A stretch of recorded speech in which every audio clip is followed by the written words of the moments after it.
Everyone. बच्चों, आज का हमारा टॉपिक है ग्राफिकल रिप्रेजेंटेशन ऑफ पॉलिनोमियल।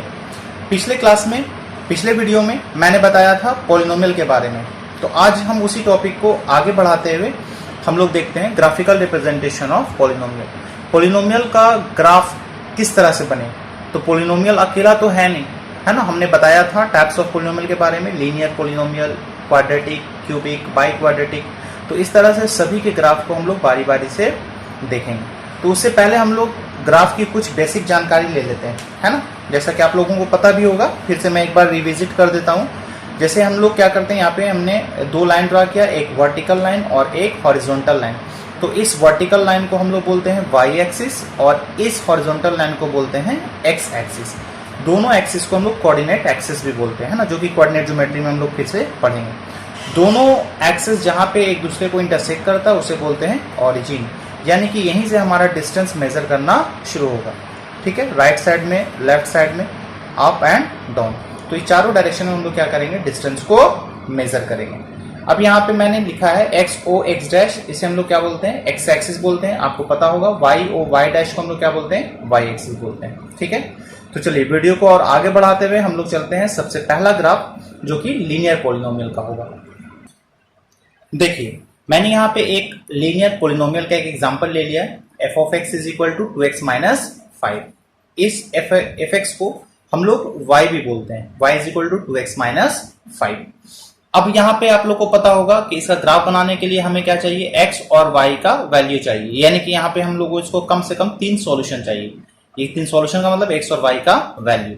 तो देखिए, ग्राफ बनाने का एक जो बेस्ट तरीका है और जो एक रूल हम लोग बोल सकते हैं वो ये है, बेस्ट रूल ये है कि आप क्या कीजिए, फर्स्ट में पहले आप x का वैल्यू 0 पुट कीजिए, उससे y का वैल्यू फाइंड आउट कीजिए, फिर y का वैल्यू 0 पुट करके x का वैल्यू फाइंड आउट कीजिए। इससे फायदा ये होगा कि आपको ये पता चलेगा कि वो ग्राफ जो है x एक्सिस और y एक्सिस को कहां पे कट करेगा। अब इसकी जरूरत क्यों है, तो ध्यान रखिएगा कि कोई भी ग्राफ, अगर इस तरह का हम लोग जो ग्राफ बनाते हैं, तो वो ग्राफ x एक्सिस को जिस पॉइंट पे कट करता है वह पॉइंट क्या कहलाता है, उस इक्वेशन का, यानी कि उस पॉलिनोमियल का क्या कहलाएगा, सॉल्यूशन कहलाएगा। बात समझ में आ रही है। ये ग्राफ जो है x एक्सिस को जिस पॉइंट पे कट करेगा वह पॉइंट जो होगा वो इस लीनियर पॉलिनोमियल का क्या कहलाएगा, सॉल्यूशन कहलाएगा। तो चलिए हम लोग इसका एक एक वैल्यू को लेकर, x का वैल्यू लेकर y का वैल्यू को निकालते हैं। तो सबसे पहले हम लोग क्या करते हैं, x के वैल्यू को ले लेते हैं 0। तो जब आप x का वैल्यू 0 पुट कीजिएगा तो y का वैल्यू कितना मिलेगा, 2 into 0 minus 5, that is 0 minus 5 is equal to minus 5। Clear है। अब यहां पे हम क्या करते हैं, y का वैल्यू 0 ले लेते हैं। तो जब y का वैल्यू 0 लीजिएगा आप, तो क्या होगा, 2x minus 5 is equal to मिलेगा 0। It means x is equal to मिल जाएगा 5/2। अब यहाँ पे दो वैल्यू मुझे मिल गया, x is equal to 0 put करने पे y का वैल्यू मिला 5 और x का वैल्यू 5/2 आया कितने पे, y इज इक्वल टू 0 पे। अब आप अपने मन से कोई भी वैल्यू रख सकते हो। मान लेते हैं, सपोज कीजिए कि मैंने x का वैल्यू 2 पुट कर दिया, है ना। आप फ्री हो, कोई भी वैल्यू आप ले सकते हो जो आसान हो और जो इस ग्राफ पे आसानी से रिप्रेजेंट किया जा सके, है ना, वैसे ही वैल्यू को आपको लेना है। तो y x is equal to 2 लीजिएगा तो y का वैल्यू कितना मिलेगा, 2 into 2 minus 5, that is 4 minus 5 is equal to कितना, -1। क्लियर। अब ये सारे पॉइंट को मुझे क्या करना है, इस ग्राफ पे रिप्रेजेंट करना है। तो देखिए, पहला जो हमारा पॉइंट मिला वो क्या मिला, x0 y5, है ना, x0 y -5। तो x का वैल्यू जब 0 मैंने पुट किया तो y का वैल्यू कितना मिला, -5। तो देखिए 0 -5 कहां पे होगा, यहां पे होगा। आपको पता होगा कि अगर x कोऑर्डिनेट 0 है तो वो पॉइंट कहां पे होता है, y एक्सिस पे होता है। तो ये हो गया आपको 0 -5।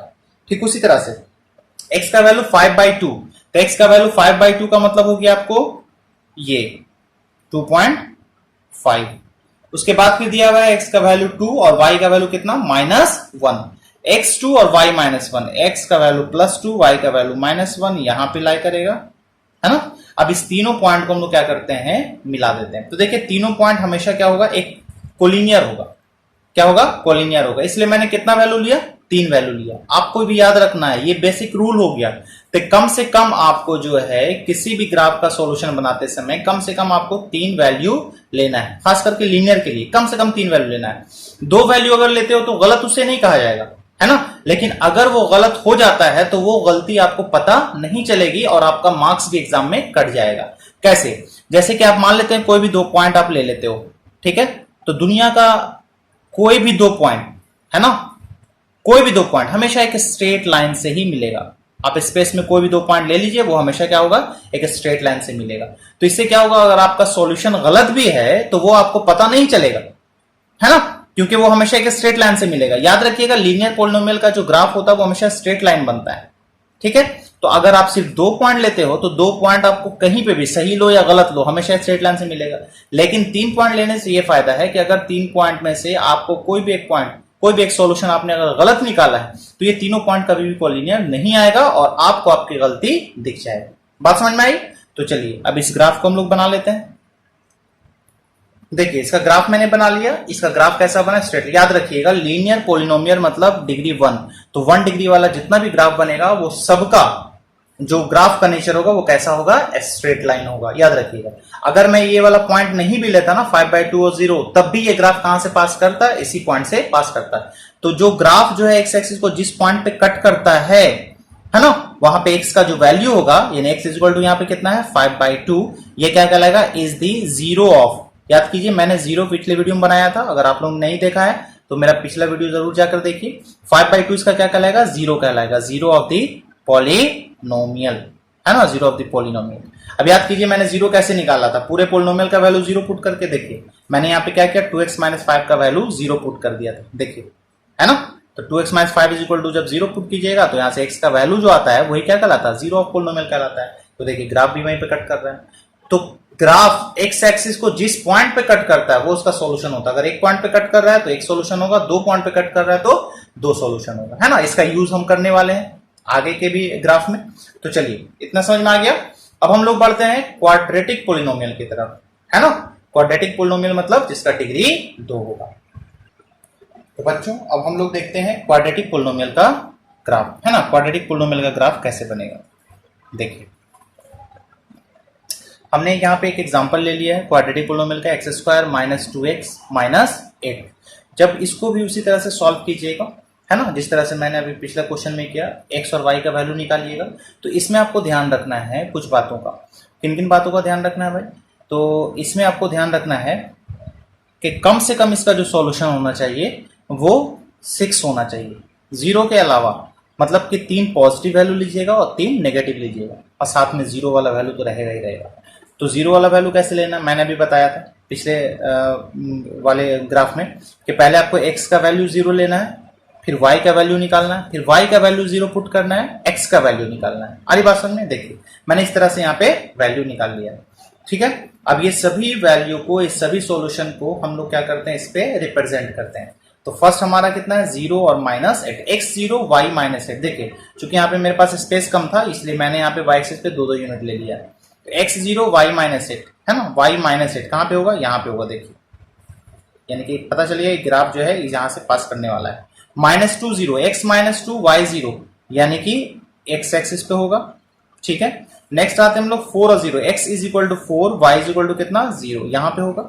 उसके बाद x is equal to -3, y is equal to 7, x -3 y is equal to 7, -3 और 7 कहाँ गया? देखिए तो x is equal to -3, y is equal to 7, देखिए तो यहाँ पे होगा 7, 6 और 8 के बीच में, है ना, यहाँ पे आ जाएगा। नेक्स्ट हम लोग बढ़ते हैं -1 -5, x -1 और y कितना होगा? -5। तो -1 -5 देखिए तो कहाँ पे होगा? ये हो गया आपको 5, यहाँ पे आ जाएगा, यानी कि इस तरीके से हो जाएगा। क्लियर है? उसके बाद आते हैं हम लोग 2 और -8, x is equal to 2, y is equal to -8, x2 y is equal to -8, देखिए यहाँ पे आ जाएगा, है ना, ठीक 2 के सामने और -8 के सामने। उसके बाद बचा 5 और 7, x इज इक्वल टू 5 तो y इज इक्वल टू 7, देखिए यहाँ पे x5 and y is equal to 7। अब इस सभी पॉइंट को आपको क्या करना है? फ्री हैंड से मिला देना है ना। फ्री हैंड से करने का मतलब इस तरीके से मिलाना है आपको इस सारे पॉइंट को।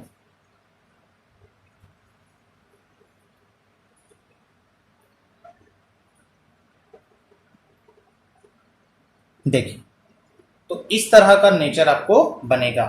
इस तरह के ग्राफ को हम लोग क्या बोलते हैं, नेचर ऑफ ग्राफ जो होगा वो हमारा कैसा होगा, इसे बोलते हैं हम लोग पाराबोला, है ना। इस तरह के ग्राफ को हम लोग क्या बोलते हैं, पाराबोला, जो कि 11th क्लास में कोनिक सेक्शन में आप लोग इसको डिटेल से पढ़िएगा। तो ये आपको पाराबोला बन गया। अब इस पाराबोला से रिलेटेड, इस ग्राफ से रिलेटेड हम लोग कुछ जानकारी और गेन करेंगे। जैसे देखिए, अभी मैंने पिछले बार में कहा, पिछले ग्राफ में बताया था कि ग्राफ जो है एक्स एक्सिस को जिस पॉइंट पे कट करेगा वो उसका जीरोस कहलाएगा। तो यहाँ पे देखिए, ये ग्राफ जो है 2 पॉइंट पे कट कर रहा है, एक ए पॉइंट पे और एक बी पॉइंट पे। तो ए और बी क्या कहलाएगा, इस ग्राफ का जीरोस कहलाएगा, है ना। पॉइंट ए एंड बी, ध्यान रखिए, एक्स एक्सिस को जिस पॉइंट पे कट करे, वाई एक्सिस को नहीं, एक्स एक्सिस को जिस पॉइंट पे कट करे, तो पॉइंट ए एंड बी क्या कहलाएगा, are called the zeros of given polynomial. दिए गए पॉलिनोमियल का जीरोस कौन होगा, ए और बी। यानी कितना कितना वैल्यू हो जाएगा, एक हो जाएगा आपको -2 और बी का वैल्यू कितना आ रहा है 4। तो ये दोनों इसका क्या होगा, जीरोस कहलाएगा। क्लियर है।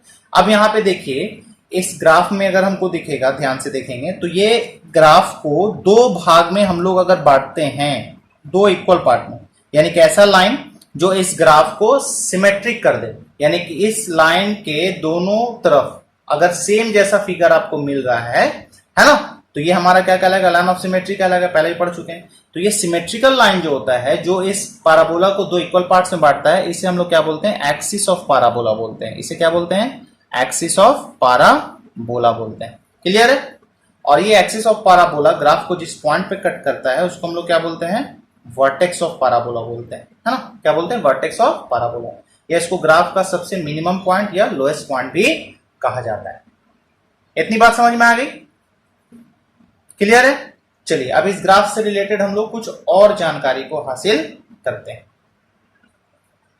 तो बच्चों देखिए, क्वाड्रेटिक पॉलिनोमियल का बहुत सारा केस होता है, बहुत तरह का ग्राफ आपको दिखेगा, है ना, जो कि जिसके बारे में चर्चा भी हम लोग करेंगे। फिलहाल हम लोग एक क्वाड्रेटिक पॉलिनोमियल मान लेते हैं, y = ax² + bx + c, है ना। इसका मैंने एक ग्राफ बना दिया। तो अभी मैंने चर्चा किया था वर्टेक्स का। तो ग्राफ का जो लोएस्ट जो पॉइंट होता है, मिनिमम पॉइंट होता है, उसे हम लोग क्या बोलते हैं, वर्टेक्स। मान लेते हैं मैंने इसे डिनोट कर दिया p से। तो वर्टेक्स का जो कोऑर्डिनेट होता है वो कितना होता है, -b/2a एंड कितना होता है, d/4 कितना 4a। क्लियर है। -b/2a and -d/4a।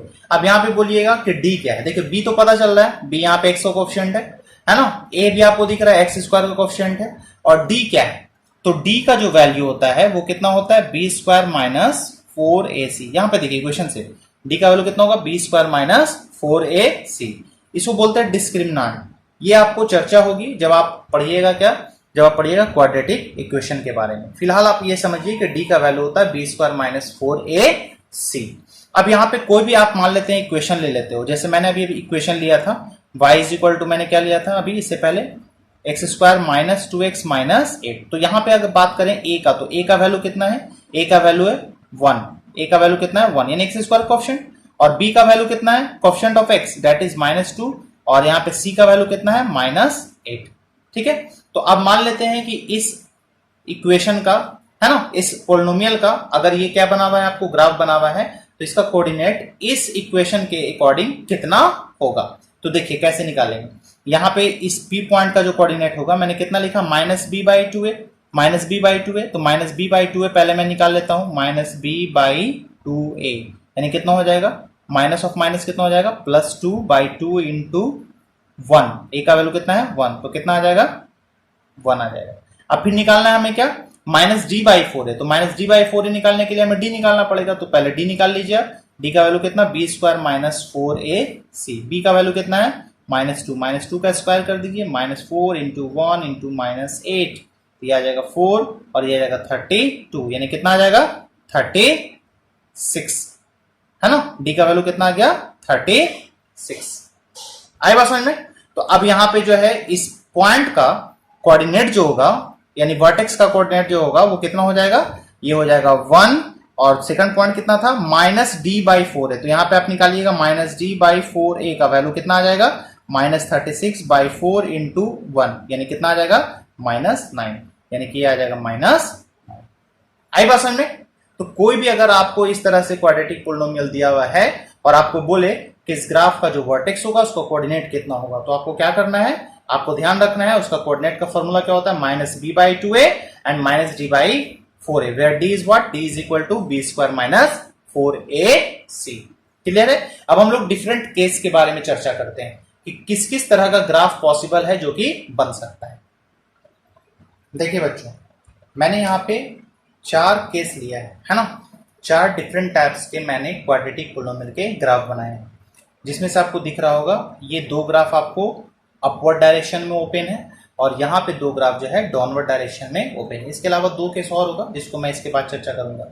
तो ध्यान रखिएगा, जब कभी भी ग्राफ अगर ओपन है ना, ओपन होगा अपवर्ड डायरेक्शन में, ओपन अपवर्ड होगा, तब उस केस में यहाँ पे जो a होगा यानी एक्स स्क्वायर का जो कोएफिशिएंट होगा वो हमेशा पॉजिटिव होगा। a क्या होगा, ग्रेटर देन 0, याद रखिएगा। तो अगर a ग्रेटर देन 0 है तो उसका ग्राफ हमेशा क्या होगा, ऊपर की तरफ खुलेगा, है ना, ओपन अपवर्ड होगा। तो यहां पे भी क्या होगा, a ग्रेटर देन 0। ठीक है, ये हमारा जनरल एक इक्वेशन हो गया, है ना, जनरल एक क्वाड्रेटिक पोलिनोमियल हो गया जिसका ग्राफ मैंने बनाया है 4 केस में। ये चारों केस जो है किस पे डिपेंड करेगा, ए बी सी के वैल्यू पे। तो ए अगर 0 से बड़ा होगा मतलब पॉजिटिव होगा तो ग्राफ ओपन अपवर्ड होगा, ओपन अपवर्ड होगा।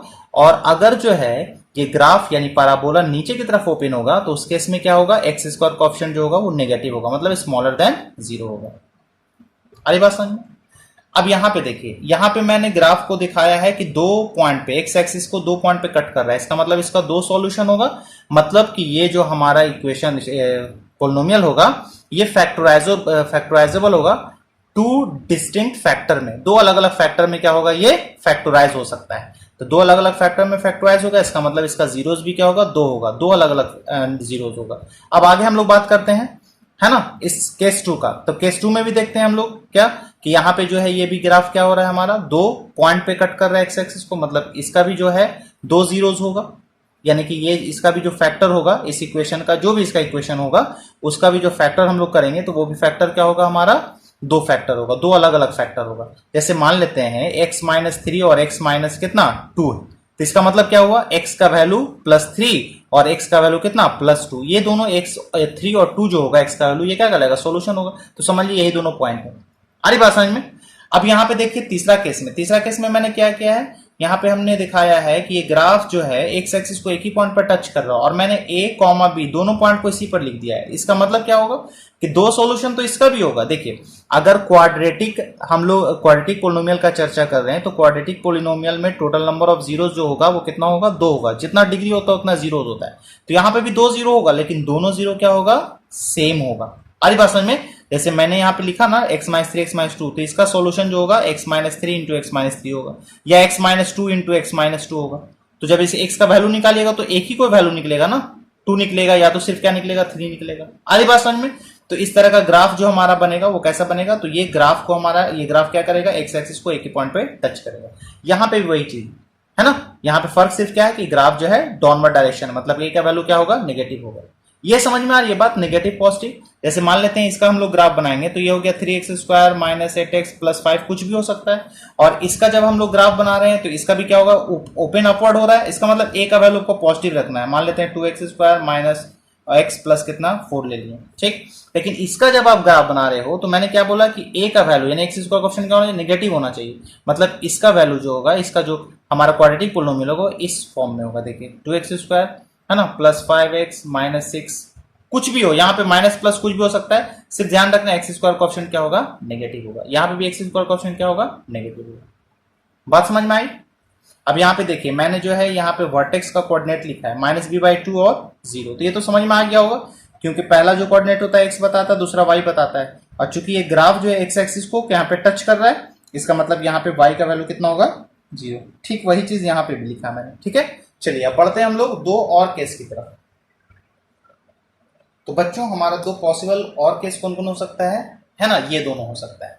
जैसे देखिए यहाँ पे मैंने जो पैराबोला बनाया है वो कहीं पे भी एक्स एक्सिस को कट नहीं कर रहा है ना। जब एक्स एक्सिस को कट नहीं कर रहा है इसका मतलब कि इसका कोई भी जीरोस नहीं होगा, it has no any real zeros, ठीक है, इसका कोई जीरोस नहीं होगा। क्योंकि मैंने बताया था कि कोई भी ग्राफ एक्स एक्सिस को जिस पॉइंट पे कट करे, एक्स एक्सिस को, वाई पे नहीं, वाई एक्सिस को जितना पॉइंट पे भी कट करे उससे मतलब नहीं है, एक्स एक्सिस को जिस पॉइंट पे कट करेगा वही उसका जीरोस कहलाएगा। अब यहां पे हम लोग चर्चा करते हैं। तो यहां पे भी देखिए ये भी ग्राफ जो है आपको एक्स एक्सिस को कट नहीं कर रहा है, इसका मतलब कि इसका भी जो होगा रियल सॉल्यूशन नहीं होगा, it has no real solution, है ना। आप कैसे पहचानेंगे बिना ग्राफ बनाए कि किसका रियल सॉल्यूशन होगा या नहीं होगा? जैसे देखिए मैं यहाँ पे एक एग्जांपल ले लेता हूं, मान लेते दिया हुआ y is equal to X square plus 5x plus 7। तो आपको सिर्फ d का वैल्यू निकालना है। d मैंने अभी बताया था बी स्क्वायर माइनस 4ac, तो b का वैल्यू कितना है यहाँ पे 5, 5 स्क्वायर माइनस 4 इंटू a का वैल्यू कितना है एक्स स्क्वायर कोएफिशिएंट 1 और c का वैल्यू कितना 7, तो कितना आ गया 25 माइनस कितना आ गया 28।